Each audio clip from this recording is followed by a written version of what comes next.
ఖోఖో క్రీడాకారుడు ఆర్ఎస్ఏ గారు. Okay, RSA గారు వారికి ఒకసారి వీరందరూ కూడా కరతల ధనంతో ఆహ్వానం పట్టండి. నవీన్. సభకు వందనం.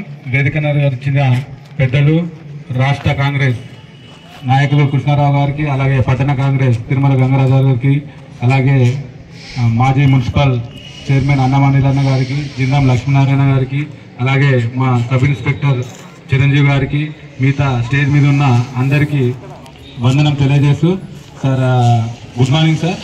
అయితే ఖోఖో అనేది కొరుట్ల పట్టణానికి చాలా, అయితే నేను చిన్నప్పటి నుంచి సార్ కొరుట్ల పట్టణంలో ఖోఖో క్రీడ అనేది చాలా వైభవంగా ఉంది. దాన్ని ఉమ్మడి జిల్లాలో కానీ ప్రస్తుతం కానీ మా కొరుట్ల జట్టే విన్నర్గా వస్తుంది.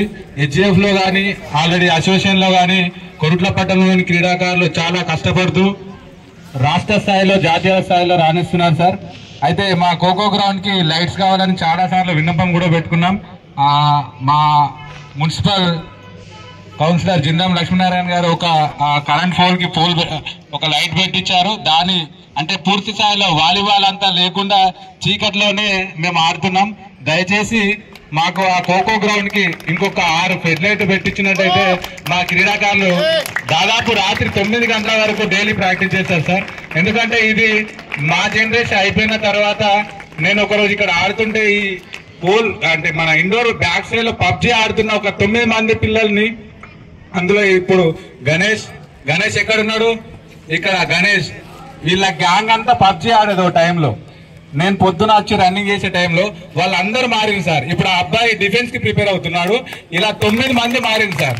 కాబట్టి మీరు దయచేసి మాకు ఈ ఫెడ్ లైట్స్ పెట్టించినట్టయితే క్రీడాకారులను ఈ మొబైల్ వ్యసనాలకు వెళ్లకుండా క్రీడా ప్రాంగణంలో ఉంటే ఈ గంజాయి డ్రగ్స్ బారిన పడకుండా మేము కాపాడుకున్న వాళ్ళం ఇద్దాం.